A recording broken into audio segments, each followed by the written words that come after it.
Bien, mes amis, bonjour pour une nouvelle vidéo.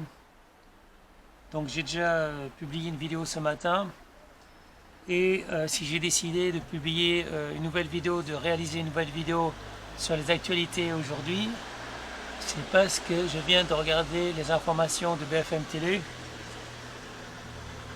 les informations de TF1 également, et je n'ai rien trouvé d'intéressant. Un discours en direct sur BFM Télé, sur l'A16, sur CNews, c'était un débat. Et sur TF1, c'était des actualités de région pour essentiellement savoir qu'est-ce que vous pensez du temps, qu'est-ce que vous pensez de la météo. Donc TF1, c'était axé essentiellement sur les météos. CNews, c'était axé sur un débat. Et BFM Télévision, c'était des directs du gouvernement et beaucoup de blablabla en fait pour rien, et c'était pas des actualités finalement. Quand je dis j'ai regardé les actualités, c'est pas simplement 5 minutes, hein, c'est quand même pratiquement tout le journal TF1 et 15 minutes sur la 15 et 15 minutes sur la 16. Ce que je veux dire, c'est que les actualités qu'on nous donne, ça ne correspond pas aux actualités vraiment qui se passent en France. Donc je vous ai donné des informations à partir de mon téléphone.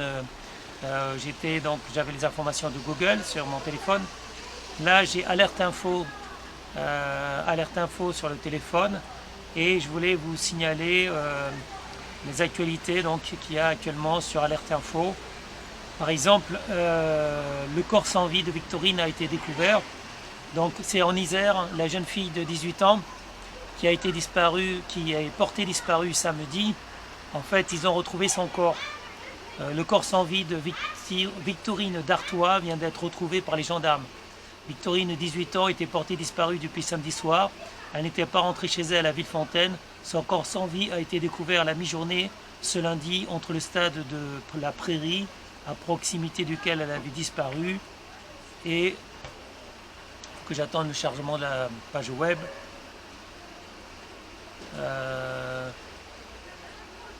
Donc à proximité duquel avait disparu, et le hameau de Saint-Bonnet, rapporte le Dauphiné.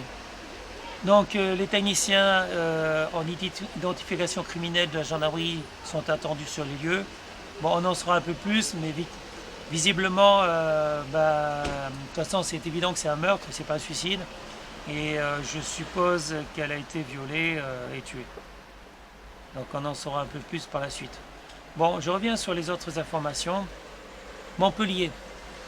Une femme victime de coups de couteau dans un tram en plein jour. La victime agressée dans la ligne 1 de tramway a été évacuée au CHU La Péronie ce lundi 28 septembre vers 10h. Donc deux actualités criminelles ce matin. Une d'une jeune femme de 18 ans portée disparue samedi, donc qui a été retrouvée morte, et une victime qui a été agressée de coups de couteau en plein jour devant un tramway. Voyons qu'est-ce qu'ils disent. Donc elle souffre de blessures au bras et à la cuisse. Raison encore indéterminée, une femme âgée de 41 ans a été agressée à coups de couteau ce lundi 28 septembre aux alentours de 9h30 au niveau de l'arrêt de tram Malbox. Donc encore des agressions. Donc tout ça pour vous dire que la France, c'est un pays dangereux, c'est un pays à risque. Ensuite, les flux migratoires, on s'en fiche. Un chiot jeté du pont, c'est triste. Les recherches continuent. La Victorine, ils l'ont trouvé. Un incendie détruit 3 restaurants. Les incendies, donc faites attention quand même. Je veux dire, beaucoup d'incendies sont dus au fait de maladresse, au fait d'erreur. Les gens n'osent pas éteindre un incendie. Un incendie, en fait, c'est un feu qu'on ne maîtrise pas. Quand il y a un feu, on peut l'éteindre si on agit très vite. Plus on attend, plus on réfléchit à ce qu'on va faire, prévenir les secours, les pompiers par exemple, ça prend trop de temps. Il faut intervenir quand c'est possible. Prévenir les pompiers, bien sûr, mais c'est quand le feu qu'on ne peut pas maîtriser le feu. Quand un incendie est déclaré, ça veut dire que c'est un feu qu'on ne maîtrise plus. À ce moment-là, il faut prévenir les secours, les pompiers, qui mettront sans doute 15 minutes avant d'intervenir, avant de se rendre sur place. et peut-être qu'ils n'arriveront pas à maîtriser le feu. Parce que l'incendie, enfin le feu au départ, on peut le maîtriser simplement avec une couverture, en l'étouffant, des fois en jetant de l'eau, mais surtout pas si c'est des feux de cuisine. Si c'est feu de cuisine, il ne faut jamais jeter de l'eau. Ok. Voilà, donc en fait le feu, il faut réfléchir mais en vitesse, agir le plus rapidement possible, mais agir bien en ne faisant pas n'importe quoi. Tout ce qui est feu d'huile, on ne me jette jamais de l'eau sur l'huile, on l'étouffe. Si c'est du gaz, on coupe le gaz. Si y a l'électricité, on coupe l'électricité. Bon, de toute façon, je ne vais pas revenir là-dessus. J'ai déjà fait des vidéos sur les incendies. Lola Marois remet en place François Cluzet après ses insultes envers son mari Jean-Marie Bigard. Donc Lola Marois, qui est la femme de Jean-Marie Bigard, qui est une très jolie femme d'ailleurs.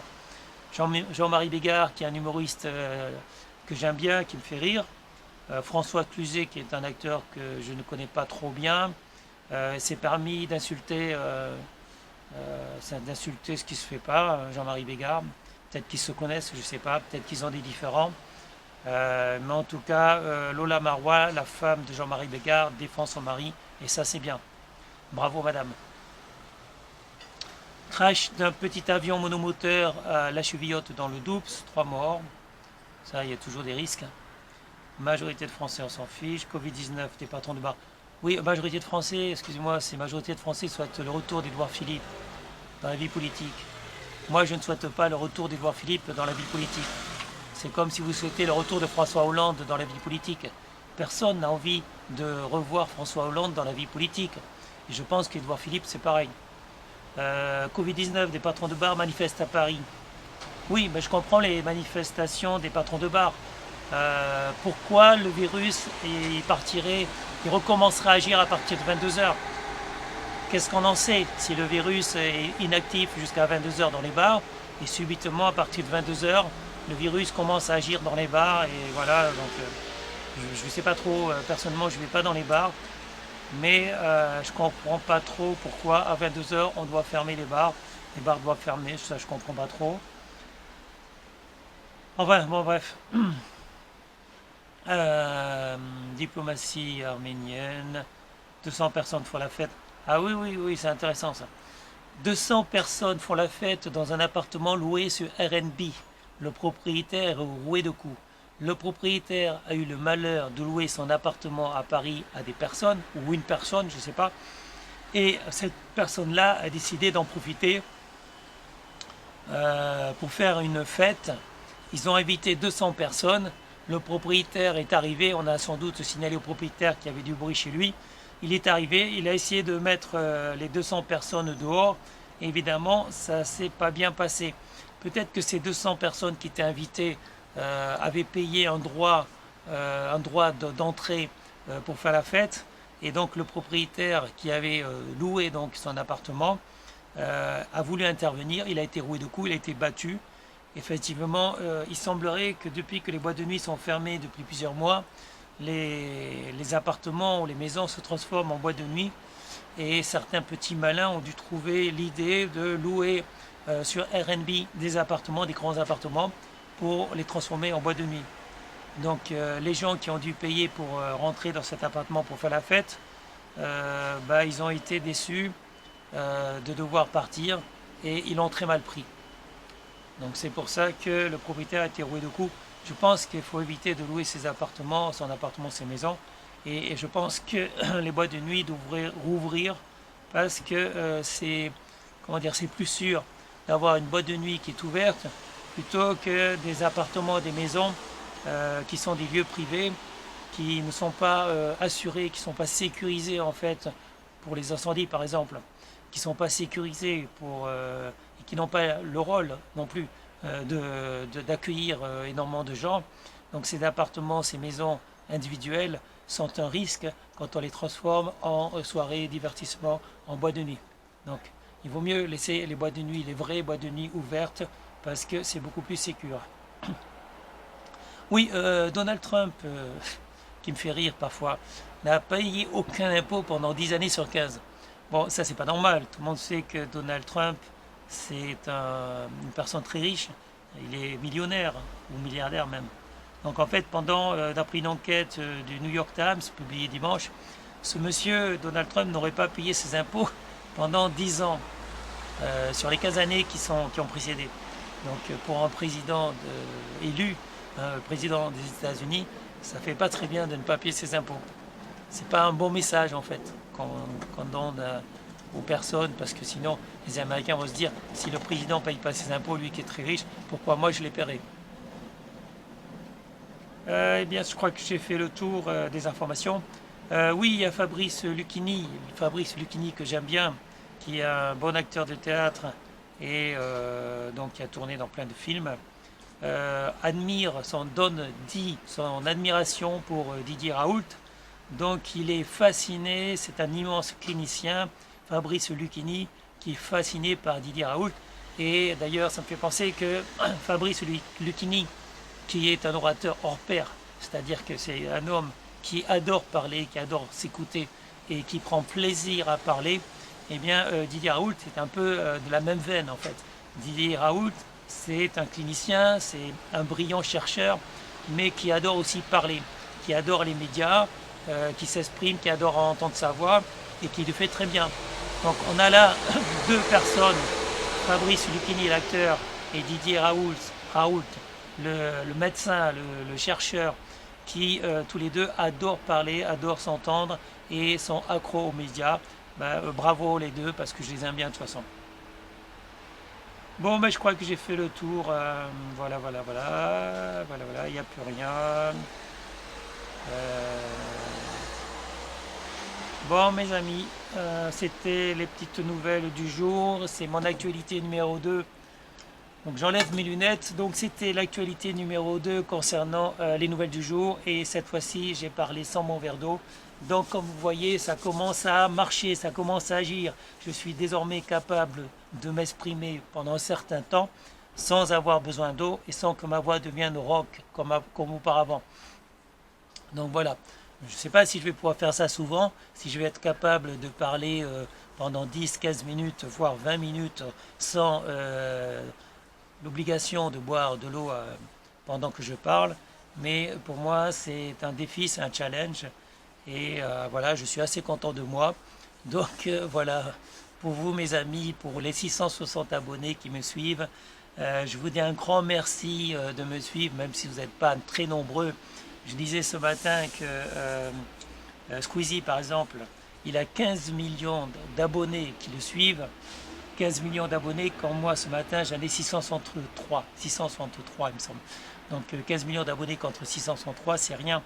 C'est beaucoup pour Squeezie, c'est rien pour moi. Donc mes amis, il ne tient qu'à vous que vous m'encouragez en vous abonnant et en regardant massivement l'une de mes 3 chaînes vidéo qui sont YouTube, Dailymotion et Facebook. Donc que vous regardez l'une ou l'autre, quand je parle de mes abonnés, c'est des abonnés sur YouTube.